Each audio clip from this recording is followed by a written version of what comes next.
Hello, आइए आज हम आपको लेकर चलते हैं नाभिक की ओर।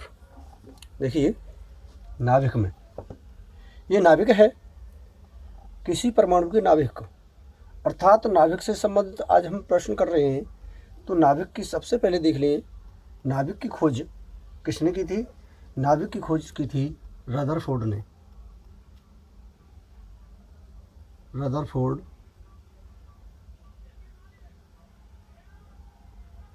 रदरफोर्ड ने की थी नाभिक की खोज।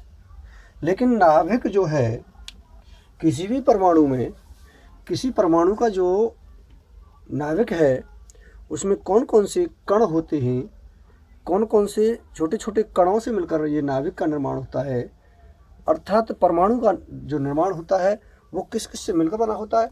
देखिए, इसमें जैसा कि आपको मैंने चित्र पहले से बना रखा है, यहाँ इसमें अंदर पी से प्रोटॉन होता है, प्रोटॉन, एन से न्यूट्रॉन होता है, न्यूट्रॉन, और ये जो पॉइंट दिखाई दे रहे हैं ये माइनस के हैं, ऋणायन के, और ये ऋणायन जो होता है ई इलेक्ट्रॉन होता है।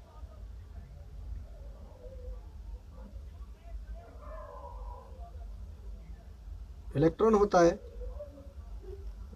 इन तीन कणों से मिलकर बनता है एक परमाणु।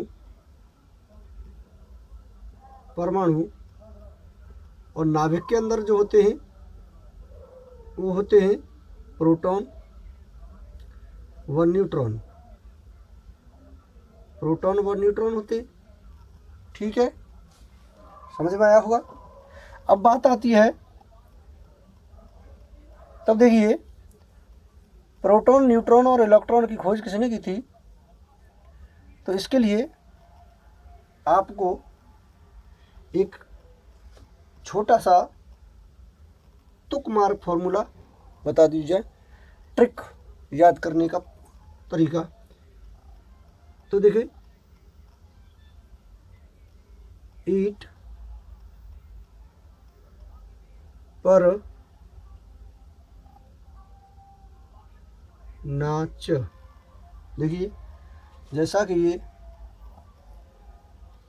विदित है, ई से इलेक्ट्रॉन, पा से प्रोटॉन, ना से न्यूट्रॉन। तो देखिए, ई इलेक्ट्रॉन है, इस पर इनकी खोज किसने की? J Thomson. जे थॉमसन बोल देते हैं इसे, थॉमसन, जे थॉमसन ने की। अब देखो, पा से प्रोटॉन, रा से रदरफोर्ड, इसकी रदरफोर्ड ने की, रदरफोर्ड ने की। नाच, ना से न्यूट्रॉन, चा से Chadwick, James Chadwick, James Chadwick.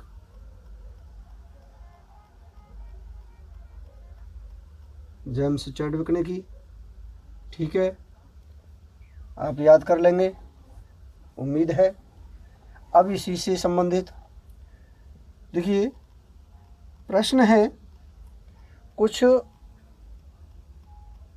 इसी संबंधित कि किसी परमाणु में, ये जो परमाणु होता है उस परमाणु में क्या करते हैं अगर किसी के परमाणु में प्रोटॉन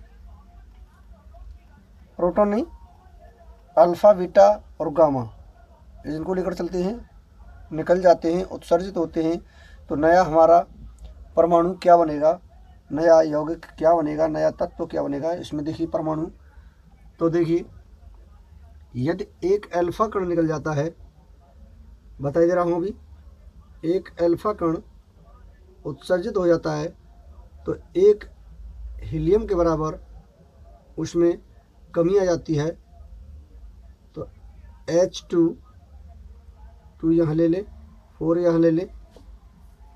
अब ध्यान देते हैं, नीचे जो लिखा जाता है वो परमाणु क्रमांक लिखा जाता है, ऊपर जो लिखा जाता है परमाणु भार लिखा जाता है। एक हीलियम के बराबर लेते हैं। अगर एक अल्फा कण उत्सर्जित होता है, एक बीटा कण यदि उत्सर्जित होता है, तब बीटा कण उत्सर्जित होने पर क्या होता है, एक परमाणु क्रमांक में 1 इकाई की वृद्धि हो जाती है। परमाणु क्रमांक में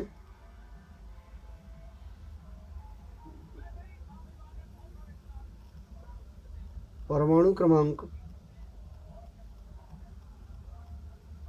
में 1 इकाई की वृद्धि, इकाई की वृद्धि, और यदि गामा किरण गामा निकल जाता है तब इसमें नो चेंज, कोई भी बदलाव नहीं आता, नो चेंज। ठीक है, उसके लिए देखिए उदाहरण बता देते हैं। एक मान लीजिए कोई हमारा X परमाणु है और X परमाणु पर हमारा 26 परमाणु क्रमांक है और ये 53 इसका परमाणु भार है। अगर इसमें एक अल्फा कण उत्सर्जित हो जाता है तब हमारा Y पर क्या प्राप्त होगा। अगर हमारा एक बीटा कण उत्सर्जित हो जाता है तब हमारे Z पर न्यूट्रॉन प्रोटॉन कितने होंगे। अगर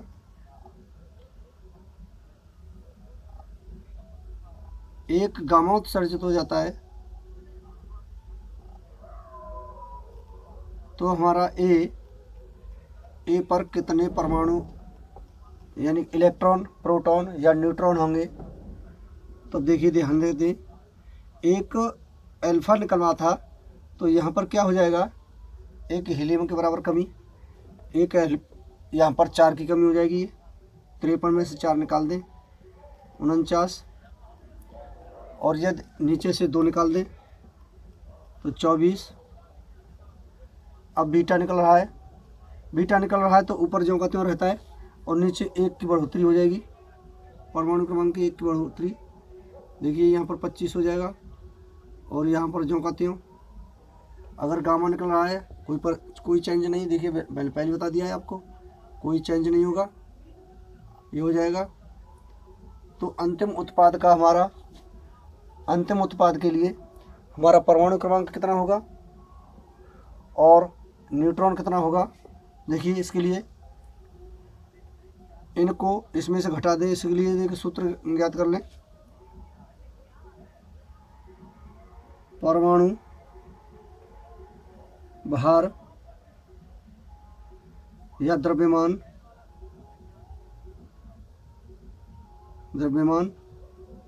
बराबर न्यूट्रॉन प्लस प्रोटॉन।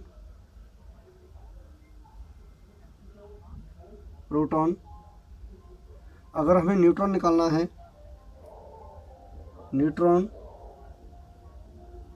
है तो हम कर देंगे इसको परमाणु द्रव्यमान से या परमाणु भार से प्रोटॉन निकाल देंगे, यानी परमाणु भार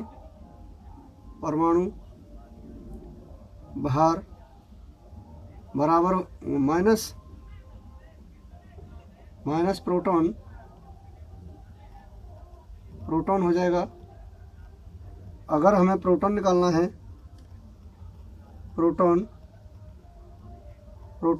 है तो हमें परमाणु भार में से न्यूट्रॉन निकाल दो, परमाणु भार से न्यूट्रॉन निकाल देंगे, न्यूट्रॉन घटा देंगे। ठीक है, अगर हमें इलेक्ट्रॉन संख्या निकालनी है, इलेक्ट्रॉन संख्या ज्ञात करनी है, तो ये हो जाएगा प्रोटॉन प्रोटॉन के बराबर या परमाणु क्रमांक के बराबर, परमाणु क्रमांक। ठीक है,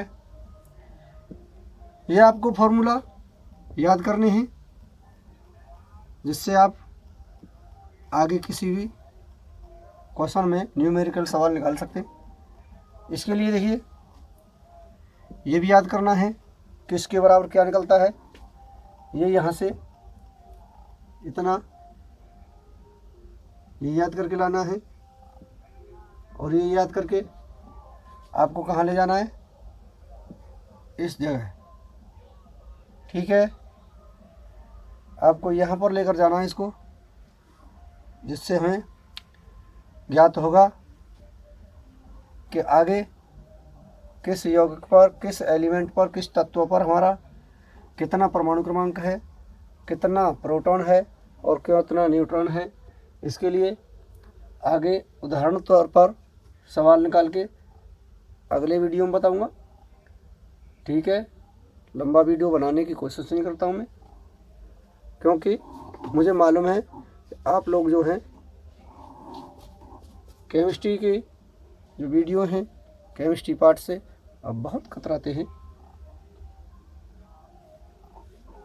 ओके, देखिए आगे का कल देखना। ठीक है, नमस्कार, शिवरात्रि, धन्यवाद।